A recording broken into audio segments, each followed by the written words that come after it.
are ways to instill the different principles in the fighting and how to defend themselves. And even though we don't carry swords today as a common rule, generally speaking, the sword fighting principles, the principles in general, are used to protect ourselves. You can pick up a stick or a knife or a tire iron or a baseball bat and use it in similar fashion to these different types of weapons that we teach. What they're demonstrating here is different movements they did back what in we the call day. grips. Gripping is just part of the integration of weapons and bare fist fighting, where you're actually fighting each other and holding, punching, kicking. They used to do back in the day. Very good. I thought real my dad. Next you're going to see, what do we do with them? Quarterstaff. I thought so. Next we're going to demonstrate quarterstaff fight. Quarterstaffs, again, are just weapons that have been around forever. And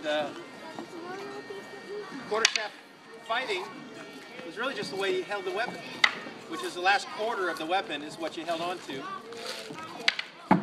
Not that they wouldn't slip to a half staff, meaning kind of grabbing a little wider, but here they're demonstrating the quarterstaff. These techniques could also be utilized when fighting with bayonets, for example. So there's a lot of crossover of the different types of weapons. Very good. Thank you, gentlemen. Okay, next we're going to demonstrate swords? Swords, yeah. Oh yeah, the forms. Yeah, I'm going to show you one more thing. This is a warm-up we like to do. It's called a fixed play. There were things called free plays, loose plays, fixed plays. This is a fixed play, which meant a form. It was a good way to warm up, and not a good way to fight, but it's certainly a good way to warm up. They're going to demonstrate that now with swords and quarterstaff.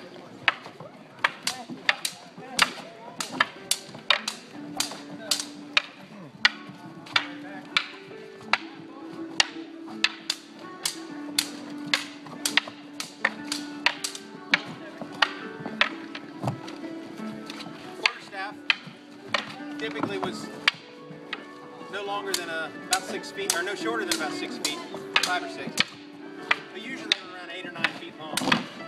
They're made of oak or ash. It's traditional for Robin Hood and that kind of thing that you might have heard of. The saber fighting that you see the gentleman in the back doing, again doing a form that's similar to the quarterstaff, and it's a great warm-up. Very good, gentlemen. Okay, next we're going to demonstrate tomahawk and long knife versus tomahawk, or long knives and swords and various weaponry. You got to remember that typically tomahawks and long knives were backup weapons. They weren't primary weapons. What would be a good front weapon? A good front weapon would be a gun. The gun, exactly. So, unfortunately, with the muskets that you've probably seen, you shoot, they pack it, they shoot it, and it's going to take a few seconds to go ahead and load it back up. And unfortunately, most people, when they're fighting, are not waiting around for the next lineup to shoot. Now, if it's on a battlefield, that's a little different, but and bayonet fighting would come into play. But typically, walking through the woods, Indians or the enemy shooting at you, and they are not going to sit there and reload and fire again. They're probably going to rush you. And the backup weapon, which could be a long knife, a hatchet, or tomahawk, or both, was a primary close quarter weapon. So they're going to demonstrate that now with the weapons already drawn, and well, he's going to draw them, and we'll see what happens. Go ahead.